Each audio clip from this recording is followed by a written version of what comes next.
Yeah, welcome to another episode of the Racer X Exhaust Podcast, presented by Yoshimura. This week's guest, Ryan Sipes. I am Jason Wygant here, and Ryan, a very busy man all year long, because he went on the very strange journey of racing 5 different types of racing this season instead of pursuing any one individual championship. He raced GNCC, he raced Enduro, he raced Flat Track, he raced Motocross, he raced Red Bull Straight Rhythm. For his efforts, they were very successful, actually. The day after we recorded this podcast, Ryan headed to the AMA banquet in Columbus, Ohio, and he was named the AMA Athlete of the Year from AMA National Championship Series for his ability to race competitively in several disciplines, including the ISDE World Trophy team at the 6 Days Enduro, Team Puerto Rico at the Motocross of Nations. He scored a top 10 finish in the GNCC Series, and he won the American Flat Track Buffalo Chip TT. A phenomenal year for Sipes. We like him around here. I actually, by chance, had pegged him to start writing some things for us on the Racer X Online website because he had already done so much with racing off-road and moto that I figured, he's pretty knowledgeable to a variety of topics, so let's kind of keep him in mind as a contributor, and we could ask him questions about how things go. At the same time, when I proposed that to him, this would have been a year ago, he said, well, I'm actually going to be doing an even wider variety of things in 2018. By winning that flat track race and also getting to be part of Motocross of Nations, it went better than he could have possibly imagined, I'm sure. So we'll talk to Ryan about that. By the way, after he went to this AMA banquet and got the award, then he was on a plane to head to Puerto Rico because he and his teammates, Travis Pastrana and Kevin Windham, they made it their mission to go on a mission. And they are in Puerto Rico right now, rebuilding a motocross track and even picking up tools and hammers and all that stuff and working on some buildings and houses that were damaged in Hurricane Maria. So that is awesome that they're down there, and we'll try to catch up with Ryan or Kevin or Travis, one of those guys or all three, to see how that went when they get back next week. But right now we're going to talk to Ryan Sipes about his year. I want to thank Yoshimura, 63 years of four-stroke research and development. Check them out at yoshimura-rd.com. If you've been scrolling through social media, you'll see all the teams have begun to show their 2019 livery, and you can check out the awesome exhaust systems on some of the teams that use their stuff, like the Geico Honda and Factory Honda teams. Of course, JGR, Yoshimura, Suzuki. Lots of good stuff out there that'll be on the track in Anaheim. Also, Racer X brand, we have our shootout going on right now because for some reason they've allowed Mathis and his dumb I Party in Temecula shirt to now be available at racerxbrand.com. If you got the inside joke from Mathis's podcast from back in the day when people take out Vince Freezy or Vince Freezy takes people out and they get mad, well, it's because he doesn't party in Temecula. He's not popular. He's not cool. That's Mathis's dumb theory. It's dumb because I do not want his shirt to outsell mine, the podcast t-shirt with my face on it. To wear that shirt, man, that is not for the faint of heart or faint of eye. But we know what it's inspired by. Podcast. Podcast. Podcast. Podcast. Podcast.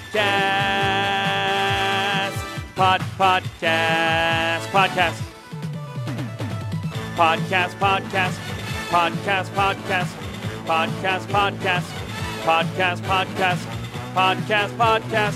Podcast. Podcast, podcast, podcast, podcast, podcast. That's 30 seconds of your life you're not going to get back. Yep, check it out.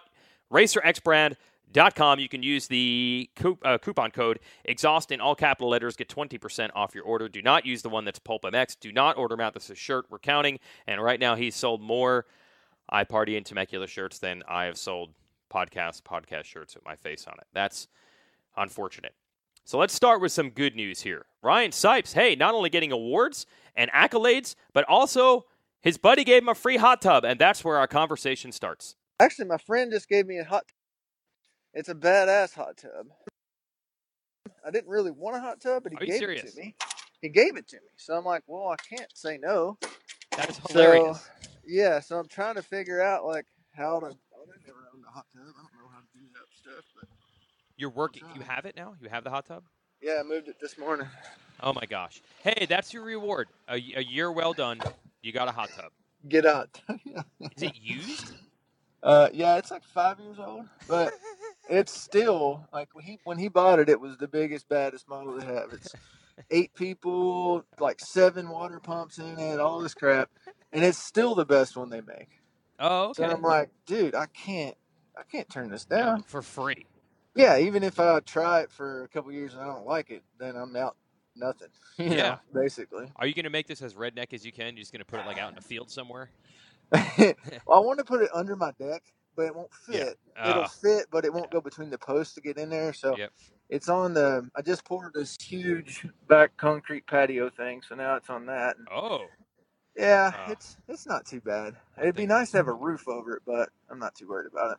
Yeah, it'll still be good even in the winter. I mean, seriously, you could use that thing in January. Right? Yeah, I plan on it. As soon as we get it rolling, I'm gonna do it. So. Okay, I'm going to interview you about this concept, but I don't just want to talk about the races you did. I want to just talk about, first of all, what was even the reaction you were getting? Because it sounds to me like when you first pitched people on this, they had to almost see it to believe it. So what was it like even when you A, came up with the idea, and B, when you approached people with it? Did they think you were out of your mind? Because it's not normal. Yeah, no, definitely not normal. Mm-hmm. It kind of came about. Well, the first thing that got me thinking about it was I try to.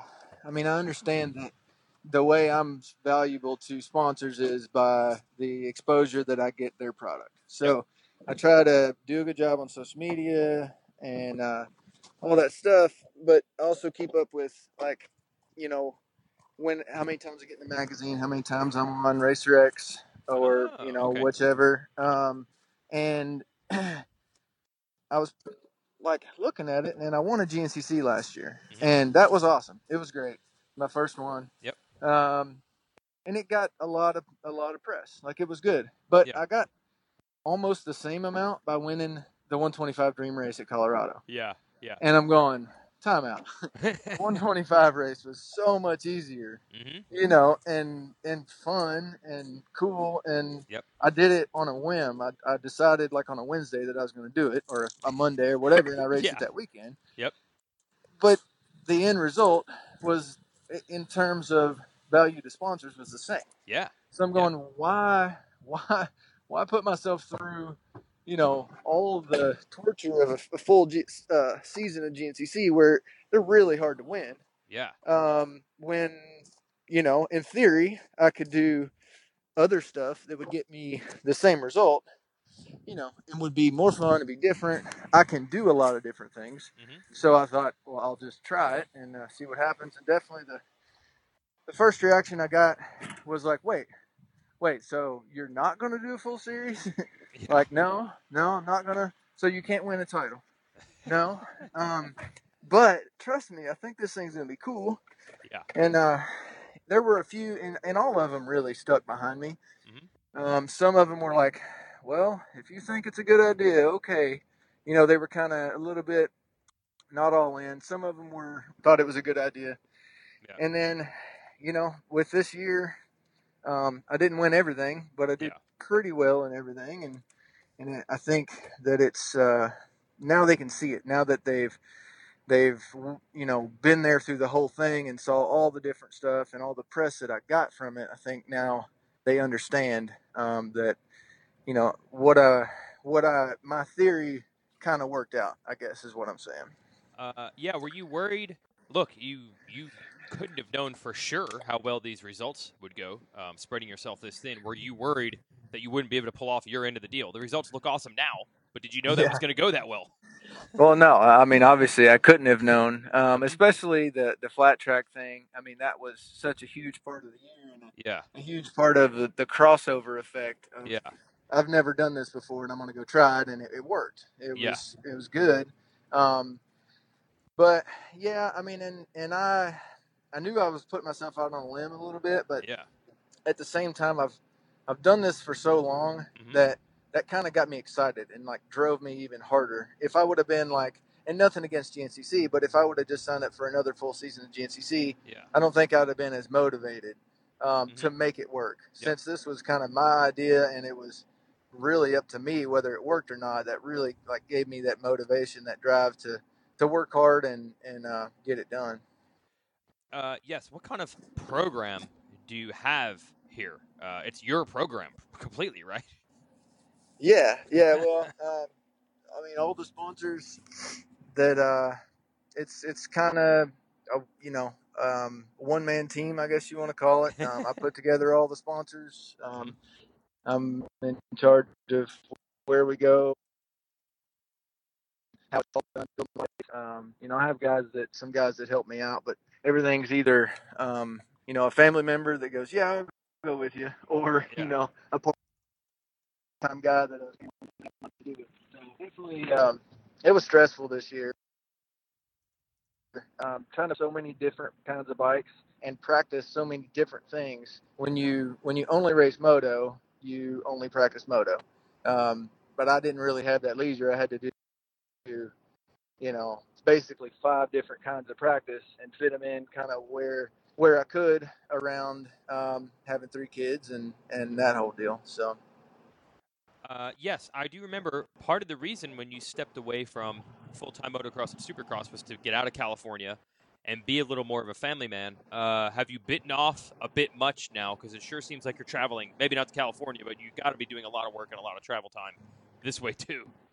Yeah. My wife, well, I thought you retired. Like you're working more now than you did before. Yeah. But the good thing is when I go home used to be go to California, and that wouldn't work in my current situation. So now when I go home, even if it's only for a few days, I actually go home. So it's not perfect. I mean, obviously she would, I would like to be home more. She would like me home more, but while I can still go fast, I want to try to go fast and have fun riding dirt bikes. So we're making it work. She's been awesome about it. Okay, so this bike building thing, are you literally, like, during the week, like, spending a lot of time you could be practicing or training, wrenching? Yeah. All my practice bike, the practice bike's all me. The race bike is about 50-50 me and the guy. I have a friend of mine, Grant Wilson, that works part-time, maybe 8 or 10 hours a week. But if you've ever built a bike, it takes more than 8 or 10 hours to build a race bike. So he's been awesome. But yeah, I definitely spend a ton of time in the shop. And you're right, I could be riding or training, but that's just kind of the way it had to be done this year. Okay, yeah. So now that people have seen it and it's been successful, is it different a year later? Or is it a little easier? Can you get more help? Things like that if you want to do this again. Yeah, so far everybody's been, well, first just really pumped on how this year went and the amount of exposure that we were able to get and the results. I mean, like I said, they weren't all perfect, but we had some pretty decent ones in there, and some really good opportunities came along with Motocross the Nations and all that stuff. So everybody's been super stoked on how this year went, and they're ready to go. Let's do it again next year. So. Can it get to the point where you get more bikes or help or anything like that, or will it? Do you already know it's going to get there? Yeah, I think just money wise, I can get more money, so I can pay guys. Pay the guy that worked 10 hours a week before. Maybe to work 20 now, or you know what I mean. To take a little bit of that load off of me. If I have to work 10 hours less in the shop, that's 10 hours more I could ride or train. So. Okay. But yeah, it's definitely not like, look, we know Husqvarna makes a wide variety of bikes, and they're one of the more active teams in a variety of series. They do off-road and motocross too, but it's not their, I mean, they back you, but they're not sending you bikes from the race shop. It's nothing like that. No, I buy stock bikes from a dealership. So, no kidding, really? Through Husky. Yeah. Through Husky, but yeah, I buy them from dealership, and we do our thing to them. Now, what is crazy is a few times you did end up getting, like, on the factory equipment. Like, you ended up on, technically, Zach Osborne's bike, right? The champion's bike here and there. Yeah. I didn't do it honest. I didn't do as well as he would have done. Okay.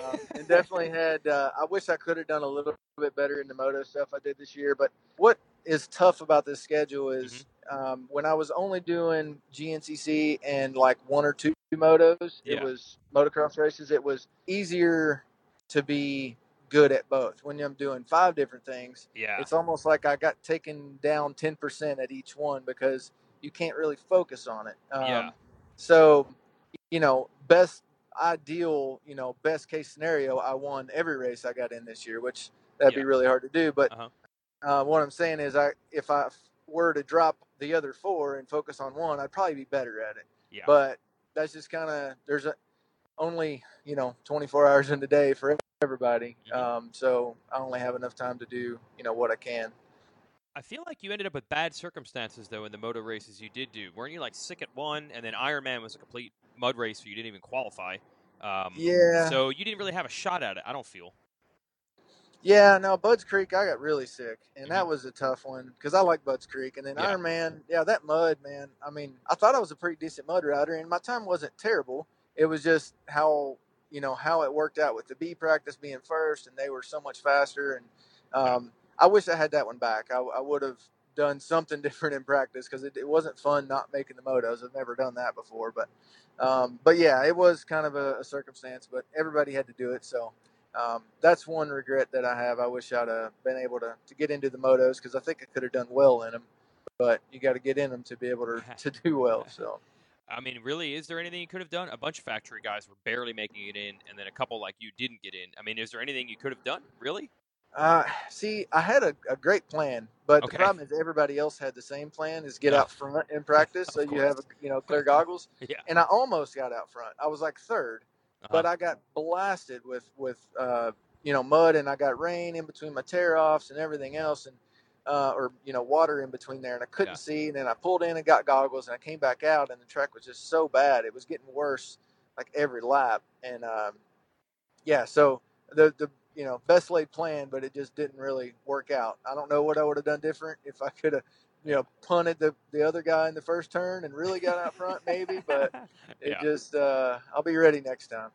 Hey, what's cool is you raced for that team as a full-time guy with Rockstar, and Bobby Hewitt, he's like the most loyal guy ever. I always heard he was like fighting for you to maybe get that bike as soon as he had some openings. Like you're not on the team anymore, but he always likes to help out his old guys, it seems like.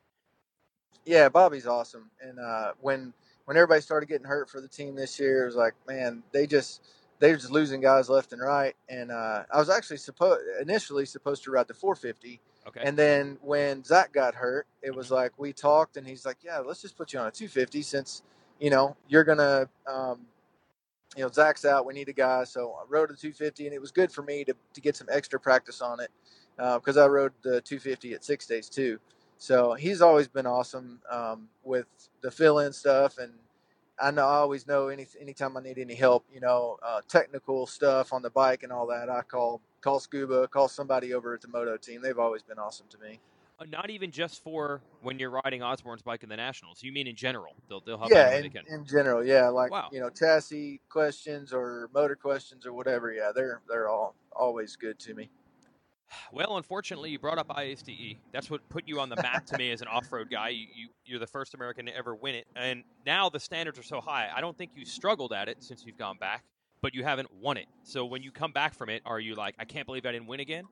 Or are you squared up and be like, well, I rode good? I mean, another year you were close, right? This year, not as close, but you've had other good years there, haven't you?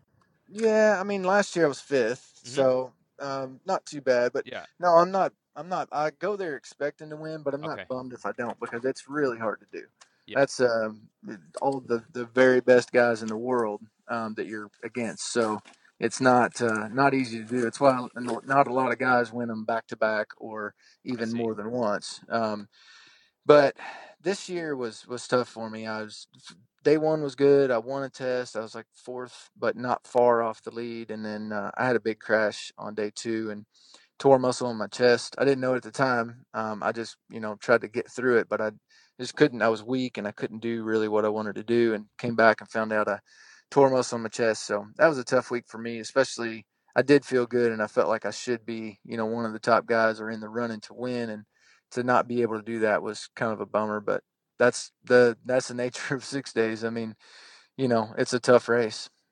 I don't think anyone can describe, like if people don't know in detail how difficult that one is. You work on your own bike, and yeah, dude, it seems like if you crash one time and mess something up, the entire week is blown. It's pressure unlike any other, I would think, for that. You have to not screw up for a whole week, and you're riding on the edge. Yeah, that's what people don't understand, I think, is that you ride 8 hours a day, and you only race for about 60 minutes a day, but those 60 minutes are like everything you got plus 5%. Like I said, if you're not like right on the edge and almost crashing the entire time, you're not going fast enough. So sometimes it'll jump up and you'll go just a little bit over that edge and you do crash, which I did. So it is a tough balance, and that's why that's like one of my most one of the things I'm most proud of is being able to win, the overall, because it's not one race. It's not 30 minutes or 15 minutes. It's 6 days of racing that you have to be on that edge, but not go over it and not mess up. Yeah, and that's, I guess, is that why you're saying hardly anyone wins back to back or repeats? Is it like to have those things all work out? It would seem very difficult to lightning striking twice. Be tough. Yeah, that's the thing. I mean, you're almost playing with fire the whole time. And it was funny. I'm good friends with Daniel Milner, who won this year, Mm-hmm. and Taylor Robert, who won, 2 years ago. And when I was looking at the results, and when I won, it was pretty even through day three, and then day four was like I made up all my time. I kind of left everybody else behind, and then it was kind of cruise control from there.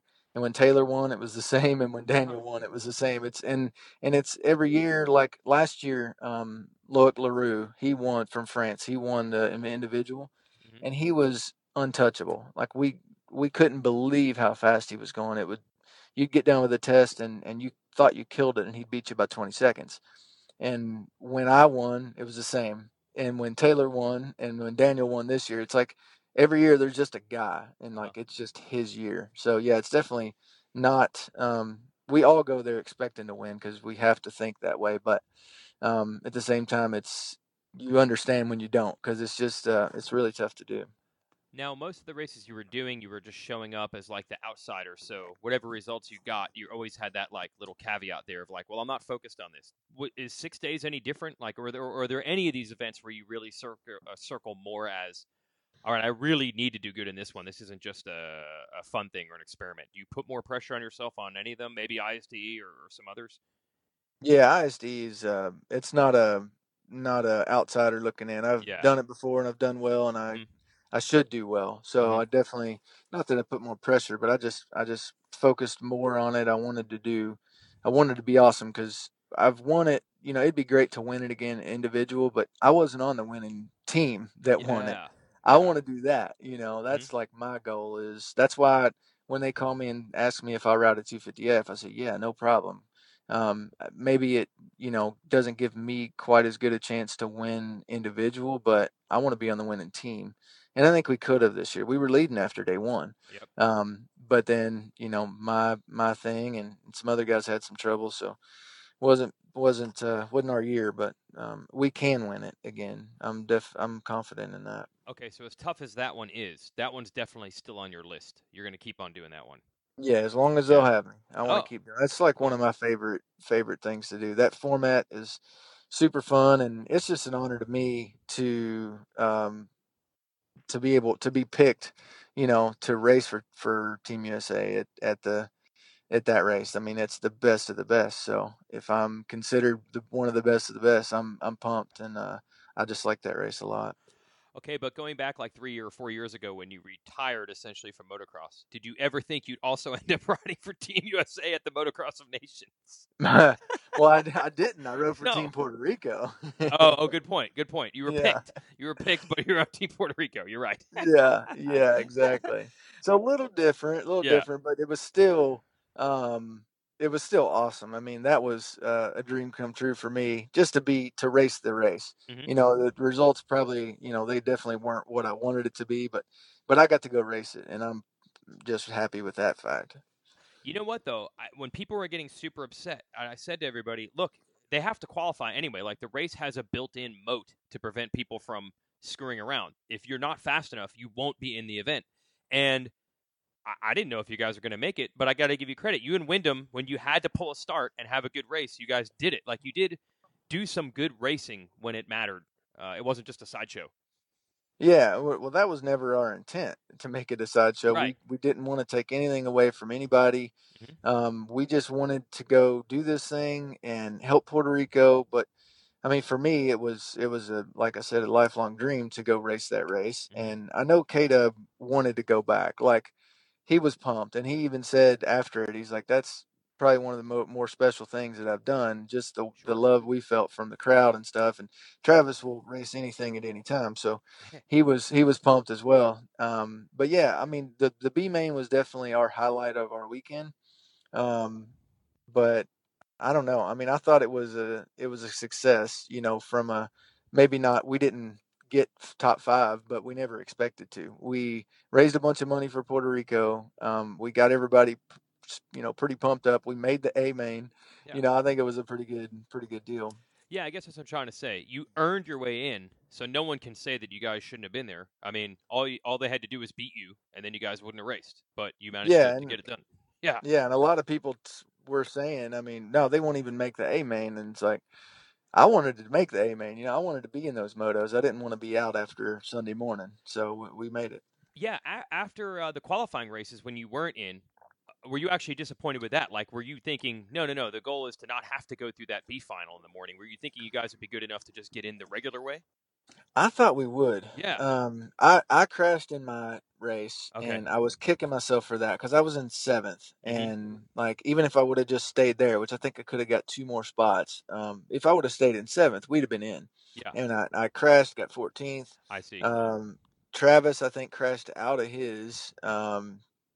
Kevin had, not a great one. So, but we still thought like we were just adding it up in our heads, and we're like, yeah, I think we're gonna, I think we're gonna make it one of the last spots, and we didn't, and Mm-hmm. that was I was really bummed, and Uh-huh. I think Kevin was like kind of okay with it just because he didn't want to race 230s on Sunday, That's right. but I'm over there going, guys, like, come on, try for me. Really, let's try to get in here. And they did. I was pumped. And Kevin even said after, he's like, I wanted you to get in more than I wanted, he wanted himself to get in. So that was cool that he kind of went for it and really put all his effort into it. And it couldn't have worked out any better from a fans or a fan Oh standpoint yeah. or a story standpoint. Like if we would have just made it in as one of the last ones out of the qualifiers, and we just rode the A mains, whatever, we made it, blah blah. But we we had to go to the B main. We won the B main, so it kind of added to the story, and Oh not even yeah. on purpose. We tried to make it, Yeah. Yeah. we just didn't. Well, also too, when you think about how the rest of the day went, the fans wanted Team USA to win. They didn't even come close. I feel like, but everybody got this like 20 minutes or half hour all together of like, well, that was awesome when Puerto Rico won the B final. So yeah, they instead of just getting in on math on Saturday. And what were those laps like? When you and Wyndham started up front and you got around him. I mean, what were those laps like on Sunday morning with the crowd and everything? Yeah, it was pretty wild. Ricky Johnson was our quote unquote team manager. And he was actually giving us some advice and this and that. And he's like, hey, I think we should give Kevin the better starting spot Yeah. because he's on a 450. He Yeah. could get a whole shot. Yeah. And gonna be, he's not gonna go forward in the moto. He might go backwards. So let's give him the best shot to get a good start. And I was on the 250, so I Mm-hmm. got the second gate pick. I was toward the middle of the, outside of the box, and I don't know, just that moto, my reaction time was actually all weekend. My starts were good, but that Uh-huh. moto, my reaction time was really good. And then I cut in in the first turn and came out like sixth or seventh, and I'm like, man, this is awesome. I hope Kevin got a good start. And then as I'm working my way through the guys, I could hear the crowd just going nuts. And I look up and Kevin's in front of me, like, a straightaway in front of me, and I'm like, that's awesome, man. They're really, giving it to him, like they're showing him some love. And I caught him and passed him, and I pulled away, and they were still cheering. And then I was like, dude, they're cheering for me too. This is pretty awesome. I thought it was on for K Dub, and so it was definitely really special to kind of feel that from the fans because we were Team Puerto Rico, but we were Americans too. And so they were showing us some love. Okay, I've had to ask this to every rider who competed in that event, not even just the Americans, but the performance of Team USA was so subpar. What was the track like? So I keep asking people, like, was this track so weird? Was it different than Redbud? Everyone seems to say yes. What were your thoughts on the way the track was? Because you actually did race the national this year, didn't you, at Redbud? Yeah. Yeah. Yep. Was it a lot Yeah, different? it was completely. It couldn't have been more different. Uh huh. 180 degrees. Yeah. Normally, I mean, everybody knows Redbud. It's super rough. usually hot, but there's a ton of lines. There's lines everywhere at Red Bud. You can run outsides, you can run insides, but it's normally that deep sand just chopped out and with some hard edges, and it's tough normally. But this was so unlike Redbud, where all the insides where they pushed all that mud off were just like ice. I mean, they were so slippery. And then, but if you did get into the berms all looked really sweet, and it looked like you could just lay into them. But if you tried to, you'd go over the bars. Like they were just soft. They were nothing but mud. So it was tricky. I'm not a good sand rider anyway, but to to slide around on the inside, and then it's like, oh, I'll catch the end of this berm. It'll just kind of ease into it, and then you would just sink. And so it was way different. I struggled with it bad, and I know, like I said, I'm not a great sand rider, but that wasn't even sand. It was just something totally different. I mean, that's pretty much what I'm hearing across the port. Yeah. But I'd rather hear it from you guys than me guessing, standing there watching it. Okay, so will the program look basically the same next year, or is something same type of events, or is there something else you want to try, or something you now learned you could do differently? How does that go? Um, Same idea, Yeah. different events. Oh, okay. Yeah. Can't really reveal all of it right Oh, all now, right. but Okay. let's just say that it'll be much higher profile. So Okay. all the events that I do, every event I do will be on the national or international scale. Oh, nice. Okay. Yeah. Um. Is it what you're doing going to look any different? I know you're saying you can get like a mechanic at home, but is it? I mean, you still just going to have? I mean, when you raced that 125 at Muddy Creek, was it just your van? I can't even remember. What did you pit out of? Because you, It's probably my motorhome yeah, you brought your and motorhome, right? and a Right. trailer. Yeah. Right. So if you got to do that, you'll be still doing that. It's not you don't get to bring in a full semi or anything yet. You're not quite there No, no, I'm yet. not semi level yet, No. but no, I've actually shameless plug. I've done a Uh-huh. deal with Custom Outfitters. They Hmm. build ATC trailers, so I'll be in a custom toy hauler Oh, for okay. them, and then um, as far as having the mechanic and stuff, like I said, I'll have a guy. I won't have a full time guy. I'll have a part time guy. Right. But what what um what we do? Well, I can't say too much, Okay. but yeah, I'll still be building my bikes. Some of my bikes. So But put it it that way. sounds like with this toy hauler, like everything will look. You're in higher profile events, and your whole look of your setup might feel a little more high profile. It'll Also, be yeah, yeah, it'll be way better. Yeah, yeah. for sure. Because, dude, like, okay, it's one thing when you're riding Osborne's bike under that tent, so that looked good. But yeah, other races, I'm like, you don't understand. Like, this is a privateer. This is basically a privateer setup. Yeah, Yeah, yeah. Now we're gonna try to step it up a little bit, and yeah, not only for the function of it, but just for the look of it, for the sponsors and stuff. We want to look like a real deal. Nothing's wrong with privateers, but like you said, you could tell when you walk up that it's yeah. a privateer. We wanna look like we belong there. Are you parking the 125 though? Are you going to try that again? That was tough. There will be no more 125 next year. I Yeah. know. I listened to your interview with Mathis on his podcast, and it was like, it didn't quite work out as maybe as the way you were hoping it would. Yeah, no, that was a failed experiment. It was fun, sorta, but yeah, I'm gonna put that one on the shelf for a little while. Well, what about even donations? At one point, that was like an all two-stroke team. Did at some point you guys just say, "It's just this is going to work"? Well, it basically, I I when they told me all two strokes and they told me they want to meet her out of 125, I'm like, guys, you know how hard that's going to be, right? Yeah. But they're like, yeah, but it's going to be awesome, two strokes, and I'm like, all right, whatever. I'm in, because I'm not going to turn it down, even if I have to ride a 125. I'm not going to say no to Yeah. that opportunity. Yeah.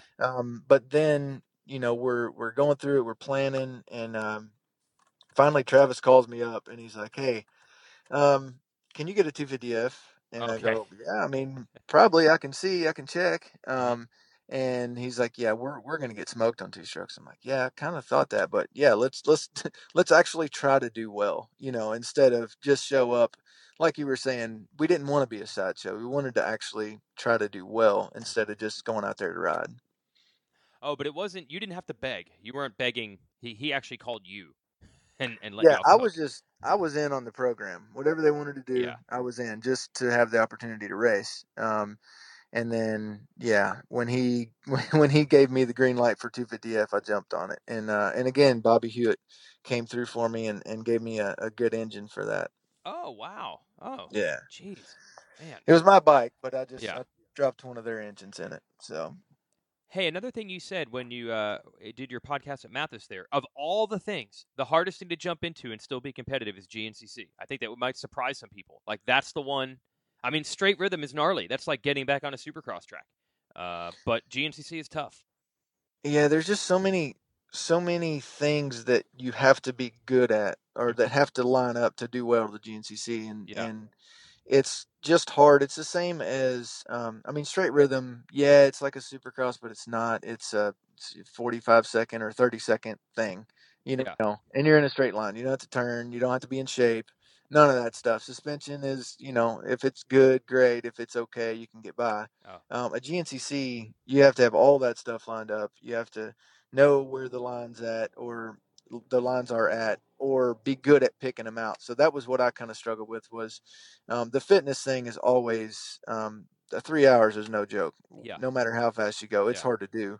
Yeah. And then just seeing the lines, like when you're in the woods, every day practicing and you're racing almost, every other weekend Yeah. at a GNCC, you develop that. And I had it when I did it full time, Hmm. but stepping away from it for a little bit and then trying to just jump back in, it was like, man, these guys are flying and I'm not seeing the lines that they're seeing. I'm taking the long way around where they're seeing this line that goes, over here that's way better. Hmm. That was definitely the hardest one just to jump back into. The moto, I still had a little bit of speed, and the flat track thing, I was brand new to that, so that doesn't really count. But the GNCC was tough. So weird to me to think that just jumping those jumps is that natural to you guys, where even though you're not even really riding that type of track often. Like, did you get on a supercross track much? Yeah, at all? I have a makeshift straight rhythm track at my house. Okay. It's not perfect, but it all you got to do is get your timing back, and you get your timing back, and you jump a couple big things to kind of get over that anxiety of going big, and Wow. yeah, not that big of a deal. Of course, Wow. I didn't do well this year, so maybe I have the wrong approach, but that was another one of them things that I got 2 days to practice on it. Where last year I had more time, and I would have taken more time if I'd had it. Can you refine this deal to get a little more now that you know, like, this one's going to be, I need more time with this. Now that you've done this, can you even refine your schedule a little bit to help that?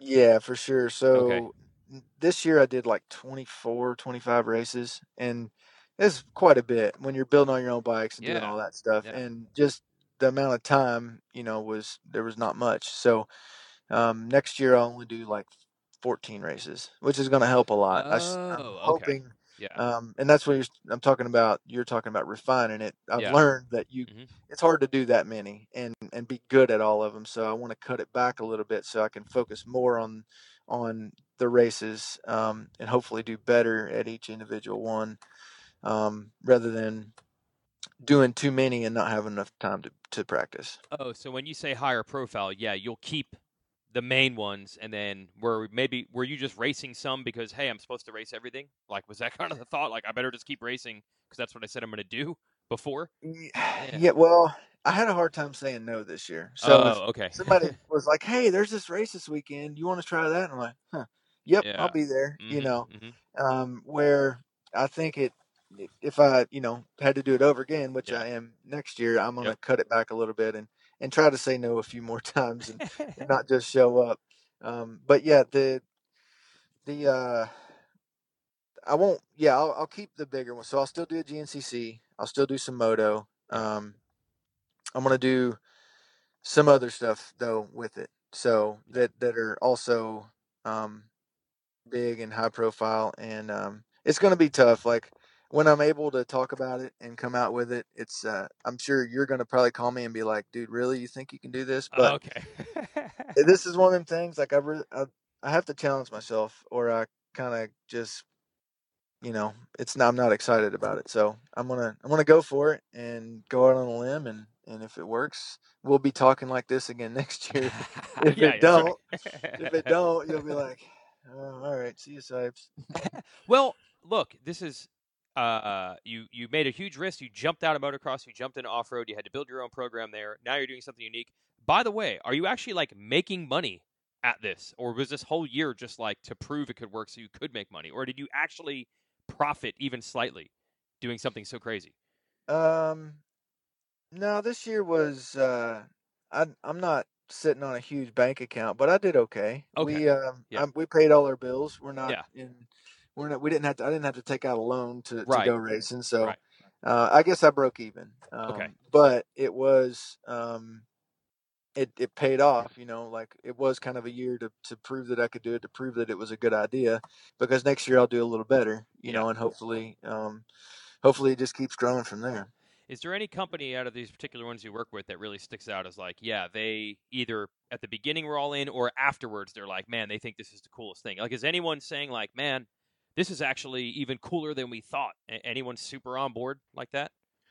Yeah, I mean, Rockstar was one that they've always stuck behind me just Yeah. because they're awesome, and I've known them forever. I've worked with them for a long time, and they've always been, there for me. And they were one that when I left Supercross and said I was going to go race off road, they're like, "Hey, whatever you want to do, we're in." And that was the All same right. thing this year. Mhm. They weren't totally sold on the idea, Yeah. but they said, if you want to do it, we're in. Uh huh. So I mean, they were super awesome. But now they're like, hey, all right, we see it now. Like that was a good idea. Like you're doing good. So them and Leat as well. They were on board. They said we think it's a good idea, and now they're like, hey, you pulled it off. So definitely thankful for those guys. Okay, we have to talk about the flat track thing before I let you go. All right. And you've talked about it quite a bit already and other things, but I mean, I don't. First, let's just start here. Talk about what the atmosphere, by the way, is at this Sturgis race. Forget about the racing part. We'll get there. But dude, the track is around a bar, correct? In Sturgis. Yeah, it's pretty wild. There's a couple corners where if you wanted to, you could high five the people at the bar. Like you're right there on them, and Yeah. it's pretty wild that we didn't really get to mingle like with the people in the bar. Like the pits were over kind of separate, so it wasn't like a party atmosphere in the pits. But as soon as you got on the track, you could hear people, getting rowdy, and whenever we're lining up for the races, you can hear everybody going crazy. So definitely party atmosphere. It was pretty neat. Okay, and then the race. The first one you did pretty well. I mean, the result wasn't good because you fell. Would you get ninth or something like that, or 11th? 10th. 10th. But did you have some confidence going into the second one because you were fast in qualifying the first time around? Did that help a little, or did you completely shock yourself? No, I knew I could Hmm. go fast. From like you said, from Springfield, and I practiced. I got more before Springfield. I didn't get to practice that much, and then so before this one, I really wanted to redeem myself because I knew I was fast, and I kind of blew it by going down. So I'm like, that's not going to happen this time. I'm gonna, be more solid here, and I practiced more. And once we got up there, I mean, I was pretty fast in practice. I was third in time qualifying, but I found out really quick I was in one of the slow practice. Well, call it pretty much the equivalent of a B practice at a Supercross. Like the guys are not really that fast, Hmm. so you have to get out first or find kind of find a gap in the guys to get a clear track to get a good lap in. And I was struggling to get a good lap in because the guys would, if they were just rolling around checking the track out, even if they were just doing that, you couldn't get around them. There was no alternate lines. It was Yeah. just like hold the inside. And Yep. so I'm like coming into the race, qualified third, and I'm like, I got to get a good start. Like that's going to be the key. I think if I can get a good start, I can win. Hmm. And the heat race, I got the whole shot. I won. In the semi, I was second on the start, and I was faster than the guy, but I couldn't get by him. So I'm like, all right, I have to get the whole shot. I'll sell out everything else to get the whole shot in this main. Hmm. And I did, and I was able. All I did was hold the inside. I mean, I think I was, you know, the fastest or one of the fastest guys. Like I thought I deserved to win, but getting the whole shot is what allowed me to do it. I was wondering, look, the start is important in flat track, but there's nothing where it's more important than what you raced, motocross and supercross. Do you think that might have helped a little bit? Like, you're not a flat track guy, but you've spent your whole life knowing how to try to get starts or focus on starts. Do you think that helped a little bit? Oh yeah, for Yeah. sure. I mean, I've done countless, thousands and thousands of practice starts, so it Yeah. definitely doesn't hurt. And I was able to, because of all that, Mm-hmm. or we know as Supercross guys, when you always have to adapt. So you go to the line for your heat race at a Supercross and you spin. For the main that you need to adapt and either scoot your butt back or raise your whole shot device or whatever it may be to not spin the second time. So when I didn't get the start in the semi, I knew what to do to kind of adapt it for the main to be able to get the whole shot. Oh, so you did change something. You did change something. Just body position. Oh, That wow. was it. I mean, it was something simple, but I was able to do that just because of all the years I spent practicing starts for Supercross. Now, see, the thing that got all the headlines was you wheelied this jump that everyone was launching over. But it really wasn't that much faster. I mean, I had to announce the race on TV. I'm watching. I'm like, you're not like yarding the guys in that one section compared to everywhere else. I don't think, right?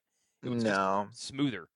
it Yeah. was worth maybe half a bike length. Yeah. Um, the whole reason I started doing it is that I was bottoming out like super bad off of it. Mm-hmm. But what that would mess up my whole next corner because you'd land and you'd bottom out and then you'd like almost get some head shake and like the just unsettled the bike. And I really wanted it to be settled at that point so I could start setting up for the corner. Yeah. And I came out of the corner before the jump one time and the front end kind of came up and I'm like, oh, let me just keep it up and I'll just wheelie over this jump. And it worked. And I'm like, man, that's way smoother. I didn't bottom out anymore. Mm-hmm. And I could set up better for the corner.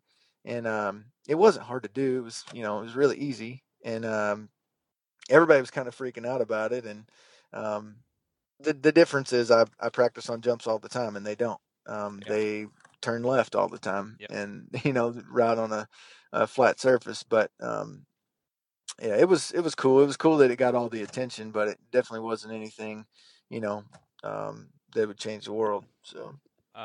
And I know you don't want to give away what you're doing next year, but you have to be tempted now to try a short track because I'm going to explain to people here real quick. Yes, you did win a flat track race, but it's the only type of race they do with a jump and left and right hand turns. Their specialty is a flat oval. Yeah. Are you getting some peer pressure from these guys to give one of those a try now? Yeah, my buddy JD Beach who Yeah. got me into Mm-hmm. flat track. He's like, Yeah. "Well, now you got to do a short track." Of And I'm course. like, "Yeah, but I'm gonna get smoked." and he goes, "No, you'll be fine," which I think I would be, but we'll see. I want to fit one into the schedule, but Okay. I'm doing a bunch of flat track next year, so Oh, so okay. we'll see if I can fit it in there. Dude, that had to look. That's become like the linchpin of the whole deal. Like, oh my God, Sipes won a flat track, or oh my God, Sipes won ISDE. But it's funny because to me it was like you retired motocross to race GNCC, and flat track wasn't the main part of this year. I wouldn't have thought, right? It just worked out No, that way. It's amazing yeah. how it works sometimes.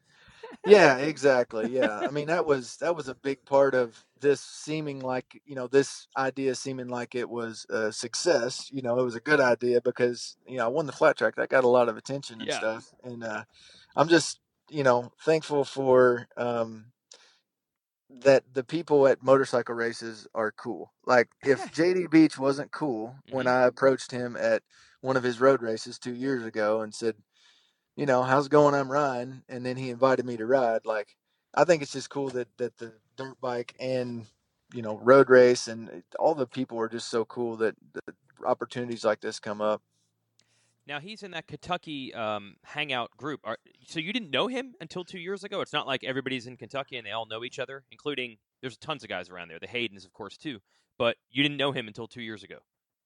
No, well, Wow. actually, I guess it was last year. So I've only known him Wow. about a year. Huh.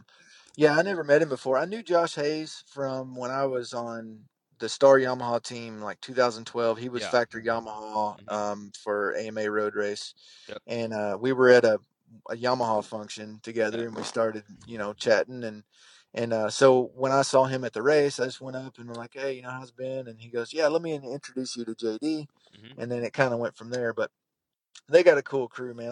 Really like hanging out with those guys. Roger Hayden's down there, and Jake Lewis and Nick McFadden, and there's been a ton of dudes that we all go to. And Hayden Gillum, we go to his house to ride. He's got a flat track, and everybody comes out. It's pretty fun. I'm assuming it's not all TT, by the way, when you're doing flat track with these guys. So you have a little It's idea of probably how you stack up. I mean, these guys are the elite for sure. But yeah, his is just a short track. Yeah. So, and I do okay. Yeah. Okay. All right. So who knows? Maybe we'll see you at one. Yeah, I would like to. Yeah. If it were up to me, yeah, I'd do it. Okay. So no regrets, right? Like no regrets. Like I mean, dude, this could have been a disaster. Let's be honest. No one has done this, and I don't even know. This is like 1970s style for guys to be like, I'm just showing up wherever. But God, you got to be so pumped. And by the way, like physically and everything, how many years you got left in you? You've gone from a tired guy to almost like revitalized. Can you do this for a long time, or are you thinking like, oh man, the window's short. I can only get this done for maybe 2 or 3 years or something. Yeah, that's kind of the window I'm looking at. Yeah. Not only physically, I'm fine. Oh, okay. I don't feel any worse than I used to. Mm-hmm. But at a certain point, I do want to just kind of be the normal guy that stays home and I can hang out with my family on the weekends. Yeah. Instead of just being gone all the time, because that part's tough and it does get old after a while.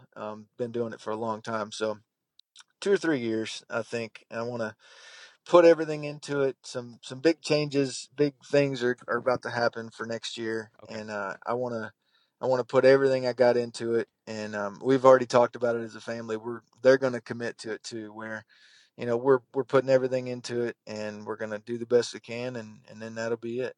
But you will not have to go full hog and be back in California at any point to make this happen. It's not going to go to that length.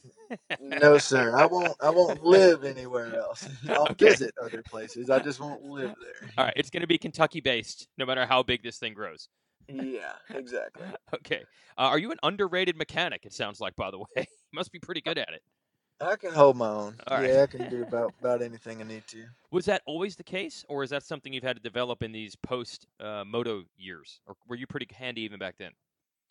Yeah, I mean, when we were growing up, my dad worked full time, so if we didn't work on our bikes, we didn't get to ride. So we learned real early how to do an air filter and change the oil, and then it went on from there. I mean, now I've definitely learned a lot these last 4 or 5 years doing all my own stuff, and especially with fuel injection coming out and all the 4-stroke stuff. We didn't really learn that growing up. It was 2 strokes. So, but yeah, I can hold my own. And you had to become ace tire changer too. That's how you win the ISTE. yeah. No, it's not as bad as it seems. Put it that way. All right. Okay. This is awesome. So I think the real takeaway here is this is just getting started.